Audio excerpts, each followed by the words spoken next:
Magandang hapon mga katribu. Narito na naman po tayo para pag-usapan ang mga ganap sa mundo ng sports. Ako po si Ivan Suing. At ako naman po si Jason Mago at andito na naman tayo sa Off the Court. Partner, narinig mo ba yung flag football? I just heard about it kanina, partner. Pero alam ko it has been slowly getting attention din dito sa bansa. Yan, alam ko meron daw siyang similarities and differences dun sa nakapanood natin na American football na pinapalabas sa NFL. Yes, and actually yung guest natin ngayon might help us understand more about flag football. Nako, tama ka dyan, partner. And sa ating mga katribu, kasama po natin ngayon ang isa sa mga quarterbacks and founder ng Polo Flag Football League na si Agustin Bartolome. Agustin, welcome to the show. Ayan. Hello. Hello, hi. Yes. Basta. Are you happy to be here? Very happy to be Oh, Okay. pala, bro, ano nga pala yung for our mga katribu din na nanonood sa social media pages ng Daily Tribune. Ano ba pinagkaiba nung nakikita nating American football sa flag football? So American football is well, what you know is the one with helmets and then the shoulder pads where you tackle each other. Flag football is a variant. So it is it can be played by anyone. It can be played by girls, boys, or anyone in general. So instead of tackling, you pull a flag. So in short, yung usual na napapanood natin yung sa NFL, that's a contact sport, which like talagang banggaan, di ba? Yeah, Pero it's here, dangerous. there's less na contact, or ano ba, wala talaga siyang contact, or... Yeah, there isn't that much contact because it's same rules mostly. And instead of tackling, you just pull the flag, and then there are also penalties if you like hit each other. So it's like no contact. So there's minimal contact talaga. Yes. Kasi di naman may iwasan, di ba? Oo, Yeah, pero kailangan alangan yan. naman na spear kita, di ba? Oo. So, ayan, no? Please tell us more about dun sa Polo Flag Football League. Oh yeah, so Polo Flag Football League, it was established in 2021. It actually started off as just a simple throwing and catching with just a few of my friends, like let's say only 4 people.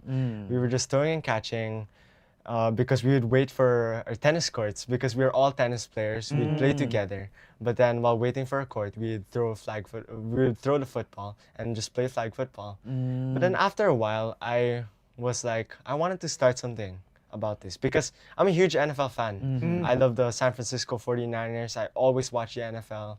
So I'm a huge fan. I wanted to play it. Like I actually wanted to play it with my friends. So I decided to start, like I made a group chat to start scrimmages. We did like our simple scrimmages with like around 10 people only, where we do it every Saturday of just having friendly games, and then whoever shows up, we just have a draft there. On site, and we would just play. But then, after a while, like after a few years of doing this, I actually wanted something bigger. I wanted to expand this league. I really wanted to spread the sport because I really loved it so much.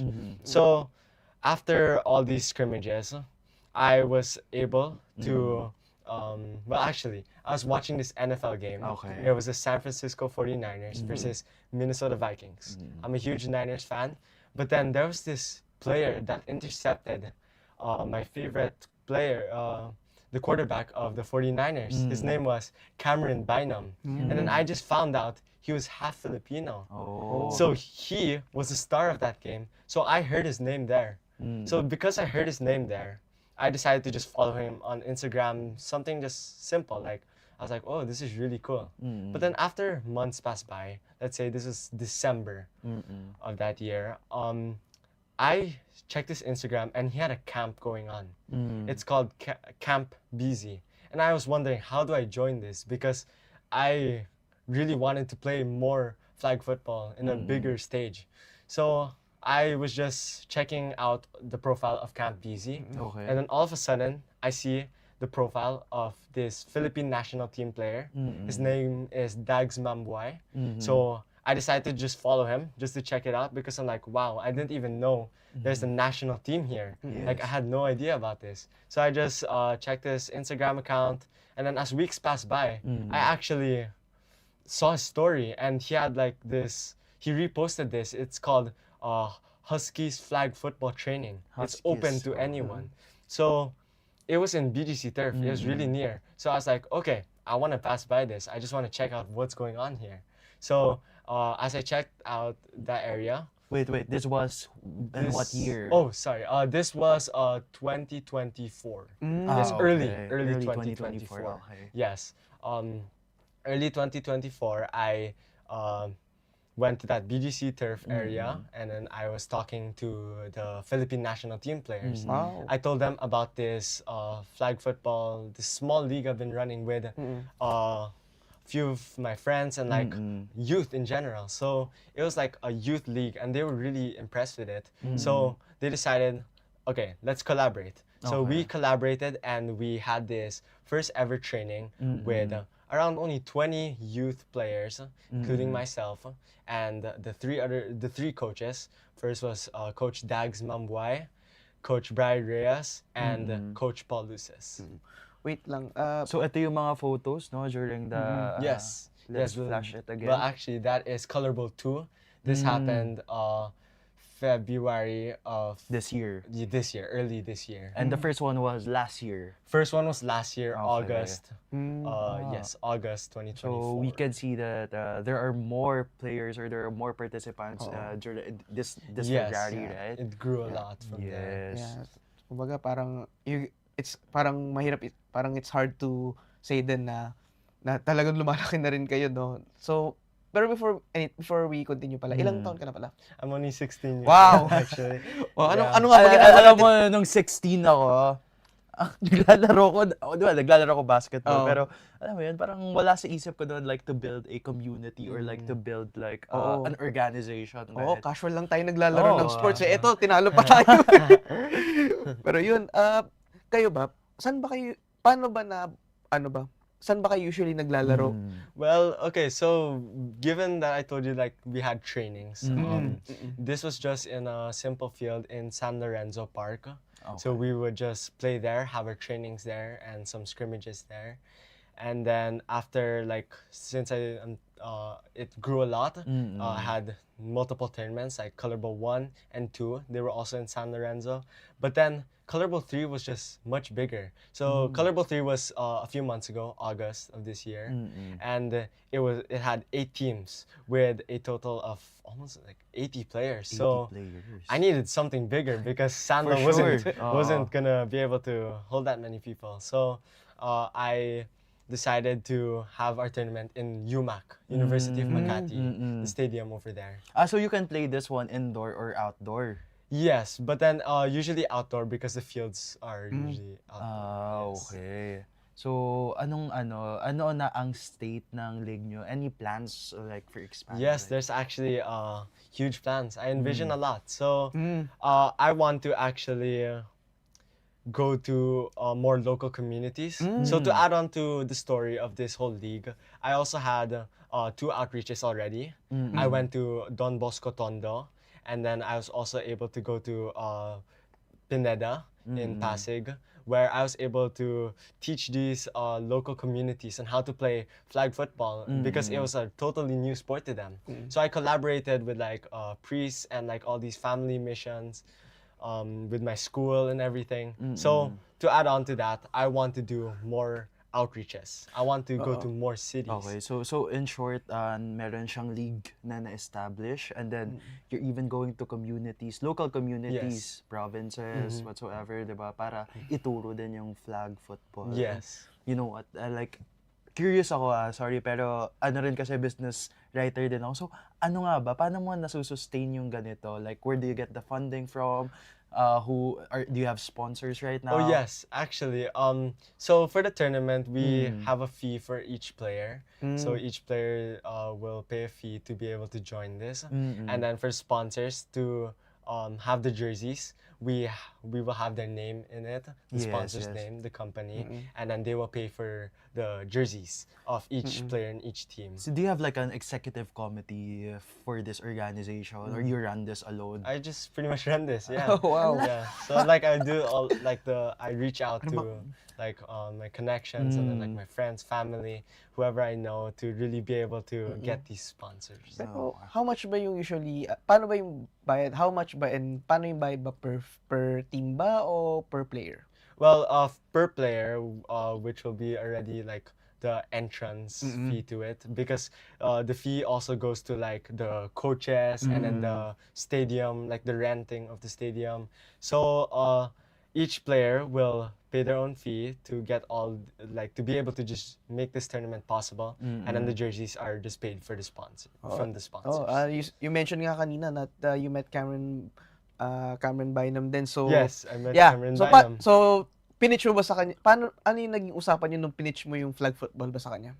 Oh, well, so actually, I forget to mention, but the Olympics of 2027 will have flag football. Wow. So Cameron Bynum has been having many camps here already. I think he's had a total of like 4 camps, and he's also teaching flag football. So whenever he comes here to have a camp in the Philippines, he's always teaching flag football. So I joined him and like we collaborated. Also, there was this youth exhibition game we were able to do.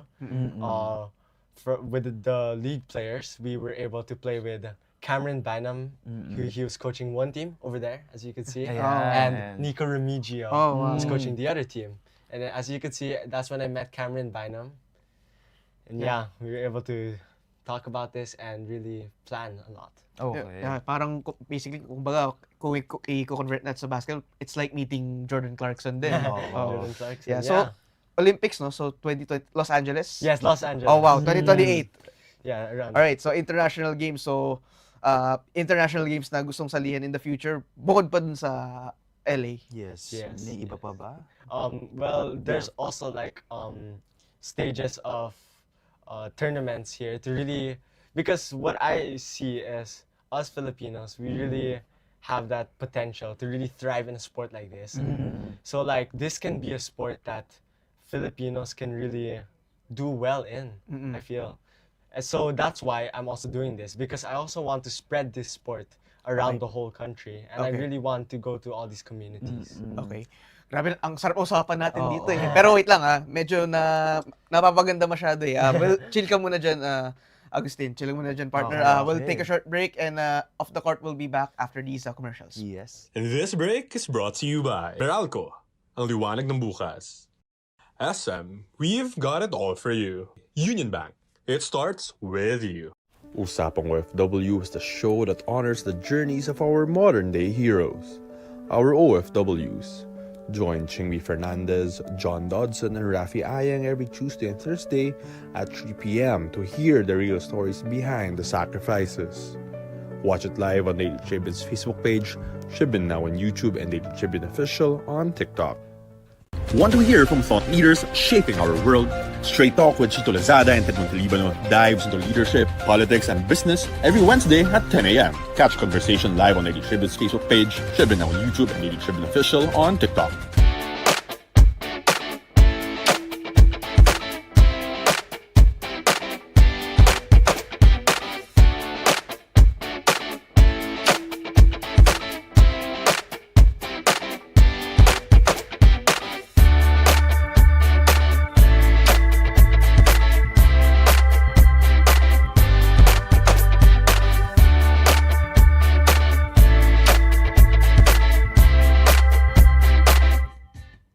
At nagbabalik po tayo dito sa Off the Court, kung saan kasama pa rin natin ang isa sa mga quarterbacks ng PFFL na si Agustin Bartolome. Grabe. Ayun, Agustin, ilang taon ka ba nung na-expose sa flag football o sa American football in general? Oh, well, I was only around 12 years old when this was like 2021.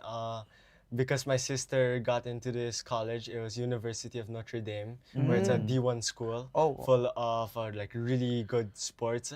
But then really that American football team they have is just really, really popular and really good. So that's where I really learned about American football and flag football. Okay. Ayun, So, grabe. yan na ba talaga yung gusto mo or nag-try ka rin ng other sports? Well, actually, I am a current player, tennis player. Yeah, so I've been training for a while already. I've competed in like national tournaments. I actually joined Batang Pinoy. Oh, wow. Just, yeah. Okay. Oh, andun din ako recently din. Recently, yeah. Yeah, so kamusta naman yung experience sa Batang Pinoy? Oh yeah, it was good, but it was very hard competition. So yeah, good learning experience and like exposure. Pero in terms of like, siguro yung skill mo with both sa flag football and dito sa tennis, saan ka na sa tingin mo mas sanay ngayon? Well, maybe tennis because I've been playing this for like many years already. I've been playing this since like 8 years old, since I was 8 years old. And I think I've been playing this sport and I've been joining many tournaments already. But then for this flag football, it's really just like a league I've organized all these tournaments, and I've been also playing this regularly. Yeah. So, paano ka nag-i-improve dun sa craft mo, lalo na maybe binabalance ka mo palang isang sport?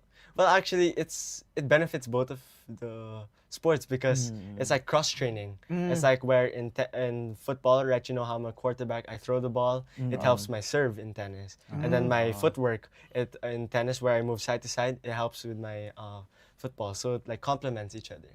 Okay, so dito tayo sa flag football. Ano na yung mga naging achievements mo sa sport na ito? In flag football, I can say, well, really being able to do many outreaches to all these local communities and being able to really have all these tournaments in a sport I really enjoy and I passionately love. So like, yeah, being able to get that visibility and being able to have all these tournaments was such an accomplishment. Okay, so Augustin, may I just ask ka, doing outreaches, diba? Outreach Yes. programs, promoting football or the flag football. What inspired you to start doing outreach program? Well, like what I said, I love the sport a lot.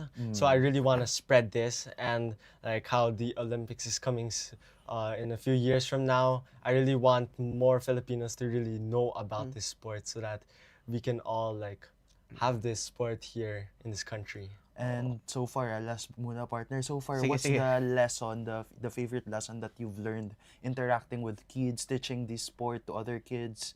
So what's that lesson that you want to also tell our katribu? Yeah, so for this flag football thing, from based on my experience, I could say it's really all about doing what you love. If you do what you love, you will really have the motivation to keep pushing and really reaching all your goals. And then also, like, flag football is a really fun sport. It can be beneficial for your health because it's like exercising. It could also be something social where you meet new people, you meet friends, and it can also just be a sport that you can like even be a fan of. You can be an NFL fan of, you know? Oo nga pala, founder ka pero naglalaro ka din. Yes. So paano yung balance nun? Balance? Kasi baka isipin ng mga nanonood dito, baka nag-champion team mo Well, yeah. During our tournaments, I usually am the one that's like speaking and like introducing, like doing the introduction, the opening ceremony, and everything. But it's like a great balance because whenever I'm playing, I also like really enjoy it. So it's just since I enjoy this thing a lot, I'm always happy to be able to do this because I also myself love organizing events. I like having events. So yeah, it's something I love, and playing is something I also love. So I can pretty much balance both of them. Oo. Alam mo, sa totoo lang, I know how difficult it is to organize events. Lalo na ako nung college, experience ko mag-organize. And nung college, hirap na ako, what more kung mas bata ako nagsimula mag-organize. Not to mention din, mga kasing edad niya rin yung kasama niya. Pero as you mentioned nga yun, it's a passion. And eto na lang, ano ang dream mo for flag football? My dream is for this sport to really be popular here in the Philippines.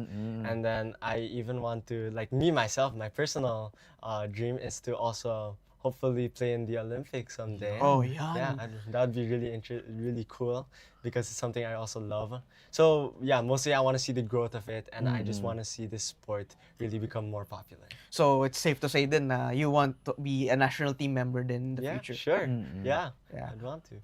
Tama, no? You said you met si Coach Dags. Yes, Coach Dags. So, ano yan? Paano kayo nag-communicate ba in terms of yung sa dream mo din na maging national team member? Well, yeah, they've actually invited me also, Mm. like with a few people also to be able to train with them. So maybe eventually we can like start having more trainings and like actually participating in like the national team. Yeah. So, kailan tanong dito, tanong ko lang pala, ano yung parang age group nung league mo? The league, well, it goes from 13 to 18. Oh, So, wow, yeah, grassroots. pretty much, yeah. Yeah. Early So, stages. so for you ba, gaano ka-importante na may ganito kang league na grassroots ba? Kasi it's bihira na nga yung flag football as is dito sa Pilipinas. Oo. Much more pa partner pag grassroots. Yeah, well, actually, since it's a grassroots, you know, I know there are people that also want to learn something new. Like they always have that human nature of wanting to explore new things. So, yeah, it's a great sport to really teach to all these grassroots. Ayun, nakita natin, meron ka dyang May football yes, ka yes, talaga. pwede Ay, ba pakita namin- natin sa Oo, audience. share kunin natin. Yeah, Ayun. This is, nung bata kasi ako, talagang may ganito, bato-bato lang kami ng Yeah. dad ko. Pero I've never really played football na yung ganito, yung as in actual game. So, ayun no, so mga katribo, no, ang flag football, we also use this, but instead of like, is it agawan ng foot in NFL? Like, inaagaw ba yung ball or not? Or like, tackling lang? Ano lang din, parang you have to throw it You din. throw it Kasi and ang catch, ang and then goal mo is catch. to Yeah. get to the end zone din. go to the Pero end zone. instead of like tackling yung Oo, may basi- hawak ng ball, Oo. ang mangyayari is you get You the pull flag. the flag You of pull the person flag. with the ball. Oo nga pala. So, okay. Yeah. so Agustin, paano ba yung, pwede pakita sa mga katribo natin, paano ba yung tamang throwing technique? Oh, to throw. Okay. Yeah. So as a quarterback, you want to have your fingers over here, like your index and middle over here, like before the stitches. It really depends on your preference. But then when you have the ball and you want to have like a motion of swinging and then throwing the ball, you want to throw it and let go of the ball in your fingertips, and then it will have that spiral effect. So parang may follow through pa rin. Yeah, Parang follow sa through. basketball So let's go yung, like that. yung umiikot din. Oo. Yes. Feel ko, partner, Yeah. kailangan natin maglaro na ito eh. Diyos ko. Sa'yo pa lang talo na ako. Laki mo. Okay siya, no? Okay, so, ayun, and ayun nga, you've mentioned kanina, partner, meron na ako. talagang mahirap din, no? Mahirap na, yun nga, sa grassroots, kasi hindi pa nga popular ito. I mean, I think, I can say that na it's not that popular here in the Yes, Philippines. it's not really. Yes, and kahit ako, kung mag-organize ako ng basketball, for sure, mas madali, pero mahirap pa rin kung pupunta kayo in different communities. So, how do you sustain this lifestyle? Like, how do you balance yung pag-aaral mo and then working on Yes. working on this organization? Like, how do you do Yeah, that? well, actually, it's really about time management, really. So every day I need to have like a set schedule. I need to put this amount of time on like my studies and then put this amount of time on my schoolwork. But then when you really have something, you do something you love, you don't really think about like burning out or like there's too much. Like it can be stressful, but as long as you really love it and you really want it to happen, then you'll have that push for it, and it won't be I won't say exactly easy, but then it'll be easier.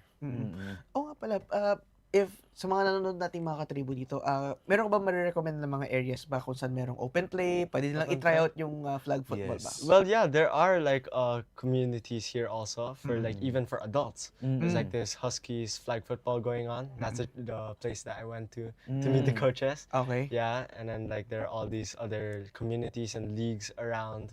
So yeah, and then even just to learn about it or like just to get a quick feel of how to play, you could just simply buy a ball and you could throw it anywhere as long as there's space. Like you can even throw in like the road as long as there are no cars passing by. Yes. So just it's really easy. Dito sa Metro Manila ba, ano yung places, especially for beginners, Oo. for our katribe who wants to try this sport, no, including me. I think Kating-kati I na have to. to try this before the year ends or maybe early Yeah, next year. So that'd be where can we great. play this as beginners? Like someone who has no knowledge about Kumbaga, saan yung Yes. mga places na yung alam mo na marami talagang ano, playing. Yeah, mga frequent talaga na Oh, naglalaro ng- frequent like goers. Yeah. Yeah, so well, actually, you could check out in Instagram. There Mm. are also other like organizations going on with this flag football. So like what I said, the Huskies, and then this is also MFL, which is Manila Flag Football. Mm. So yeah, you could like join those trainings too. Siguro paano ka pala nag-i-interact do sa grassroots nyo kasi 13 to 18 yung mostly yung mga players ninyo sa ano eh. Paano yung sa liga nyo, may parang age group na category ba or all in one It's ba yun? well, right now it's all in one. Oh, But wow. the difference really here is for a colorable tournament that I'm doing.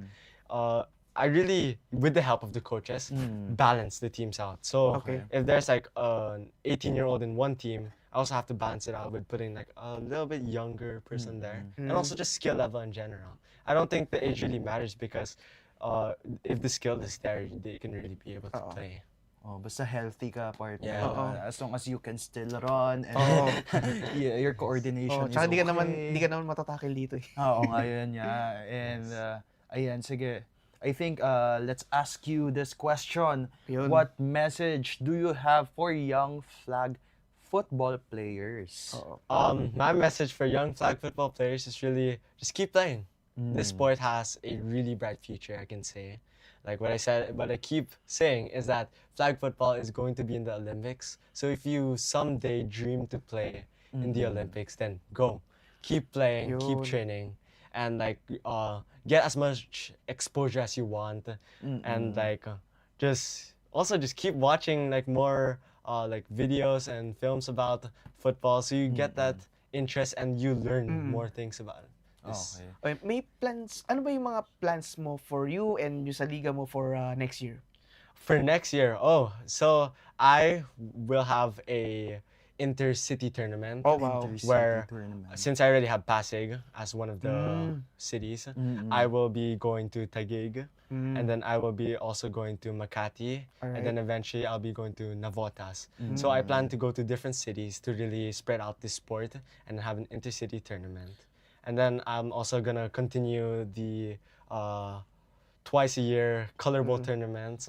Plan to have that colorable 4. Okay. So, Yes. so if you have plans na include yung Muntinlupa, no, you can also May- contact yeah. me. I know people Oh, you from know that. Muntinlupa. Okay. LGU. Manila din, contact nyo dito. Ayan. Oh, Oo, great. diba? Okay. Just let That'd be us really know great. if you need Yeah. the help for Yeah. contacting people. Yeah. Okay. Yeah. Meron bang anong parang most memorable experience mo so far with flag football this year? Anything maybe happy, sad, ganun ba? Oh, well, yeah. So there have been many ups and downs in this whole managing of the whole league. There has been like times where I actually cried because I was just really stressed when planning this. When it just really comes to the like deep logistics into preparing for all these tournaments. But then when there are also those lows, there are also those highs where you just really feel like you're doing this for a reason. Like there's a reason you're doing this. So all these struggles and all these really happy moments I've experienced have all been worth it. It was able to make this so successful. Siguro pa, how do you calm yourself down pa tuwing a match? May routine ka ba para to get yourself ready? During ba? a match? Yeah, Well, before, yeah. during. I like to also I have two types of preparing. So sometimes I like to do like adrenaline where I play hype songs, like my favorite songs, like Drake or something. And then I can also go with a calm, like flow state where you like stay relaxed and keep your composure. Okay. Relax, like talk to your friends. Yeah. Okay. What keeps you going ba sa flag football? What keeps me going is really my drive and my love and my passion for this. So, yeah, since I really love the sport, you'll always see me every day. I'm always just watching at least one NFL game per day. So, yeah, it's since I have that interest, I always want to have something like I always have football around. Okay, so ito tanong ko sa'yo.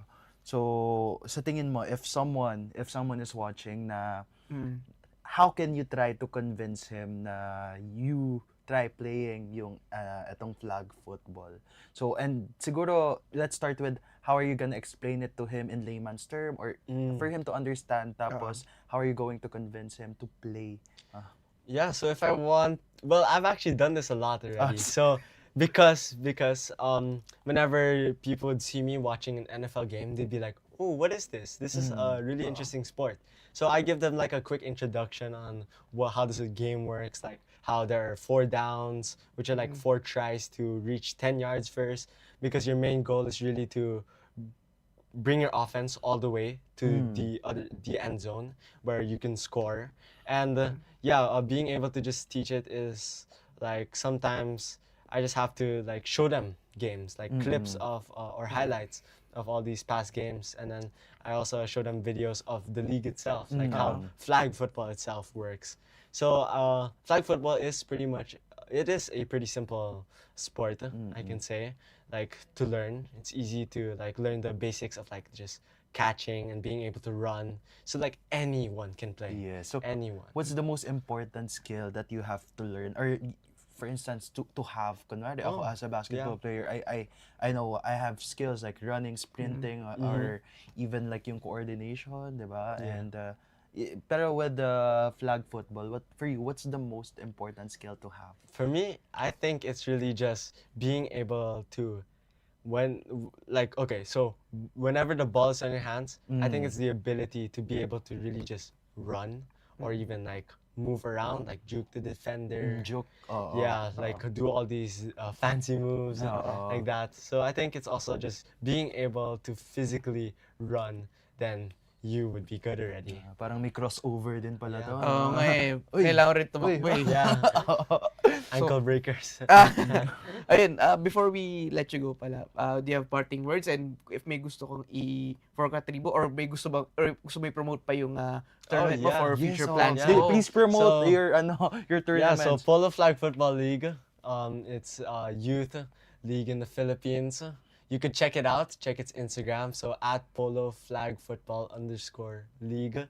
And then you can also search it up anywhere. You just search up Polo Flag Football League. I have a website, it has all the information, and it has like all the past events and like the news about this whole league. So you can stay updated. Just follow and just check out our page.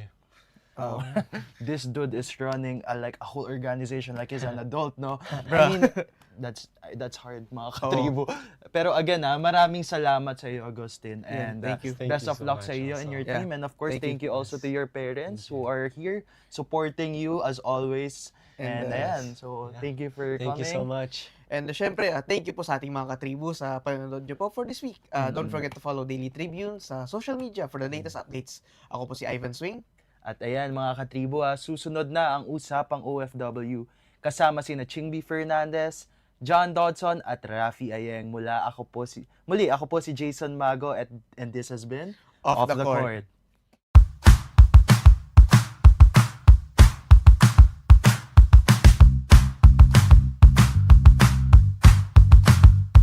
Narito na naman ang inyong lingkod, Manong Joe, para sagutin ang inyong tanong. May tanong tayo mula kay Javier Domingo, isa pong netizen. Manong Joe, paano pag sa Metro Manila tumama ang lindol, handa ba ang Meralco? Ito sagot, Javier, at maganda yung tanong mo. Napapanahon talaga na paghandaan ang anumang uri na sakuna, maging ito ay lindol, malakas na bagyo at kung anuman, sa dami ng kalamidad na nararanasan natin mula sa mga nangyayaring lindol hanggang sa mga pagbaha, malakas na hangin at iba pa, ang kaligtasan ng bawat customer ang prioridad ng Meralco. Tinitiyak namin na ginagawa ang lahat para mapanatiling ligtas at maayos ang aming serbisyo at mga pasilidad. Pinapalitan namin ang mga poste ng mas matibay na gawa sa konkreto at bakal. Inililipat din ang mga poste sa mga lugar na ligtas. Regular na nagsasagawa ng tree trimming at wire clearing ang Meralco para hindi maapektuhan ang mga linya ng kuryente o makayanan ang anumang bagyo o lindol.